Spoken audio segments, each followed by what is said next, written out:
What's going on YouTube? How y'all doing? Before I start off this video, I just want to say I just saw the Spider-Man movie and I gave it 2 thumbs up. It is great. It is animated, but I'm telling you, you will enjoy it if you see it.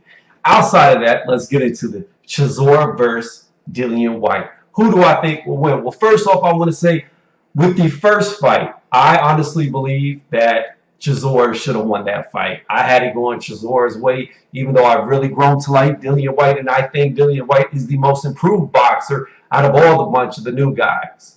With that being said, this is a hard fight for Dillian Whyte, no matter how many times he fights Chisora, because Chisora and Dillian Whyte have very similar styles and how they come at their opponents. So no matter what, this is going to be a hard match for Dillian Whyte. Now, with that being said, this Dillian Whyte today is 100 times better than the Dillian Whyte that fought Chisora the first time. I haven't seen the weigh-ins, but from how David Hayes talking, but you got to take that with a grain of salt because David Hayes is a good salesman. Chisora is in a whole brand new shape. I saw whenever they did their face-off at the table with, I believe it was Johnny Nelson.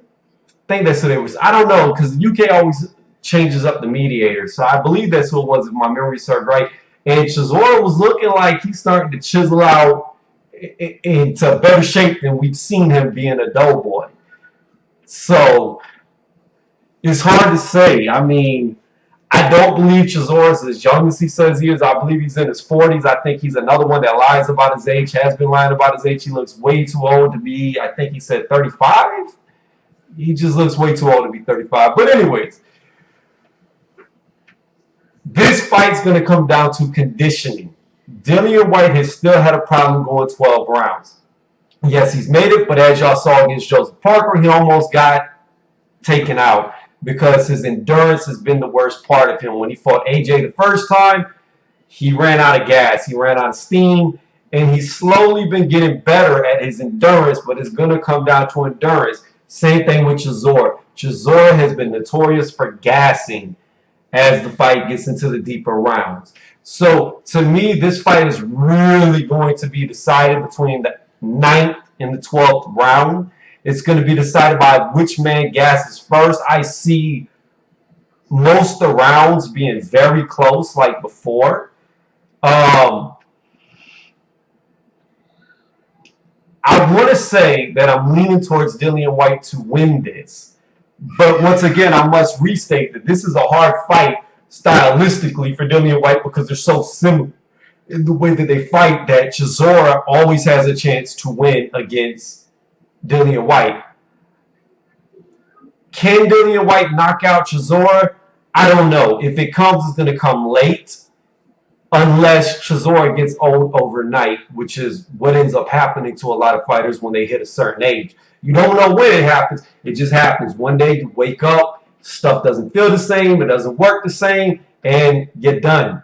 Hopefully Chisora doesn't get old overnight because I'd hate to see him get forced out into retirement. I'd like this to be a good match, but at the same time, I do want Dillian Whyte to win. So again, I cannot really say who's going to win this. I believe that Dillian Whyte will eke it out. But again, I have to make a follow-up after the weigh-ins to see how Chisora looks. This is going to be a battle of endurance. This is going to be which man does not steam out and which one steams first will lose. So again, it's a 50-50 fight for me. It can go either way. I believe that if Dillian Whyte wins, I still don't want to see him fight AJ again. I really don't. I feel like Dillian Whyte is about 3 fights away from being the man of the heavyweight division.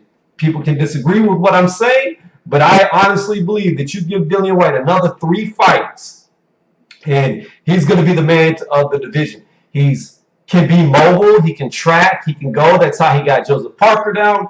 So he's a lot more mobile for fighters like a Tyson Fury. He's more likely to catch a Tyson Fury than an AJ is, although I have AJ at the top of the division right now.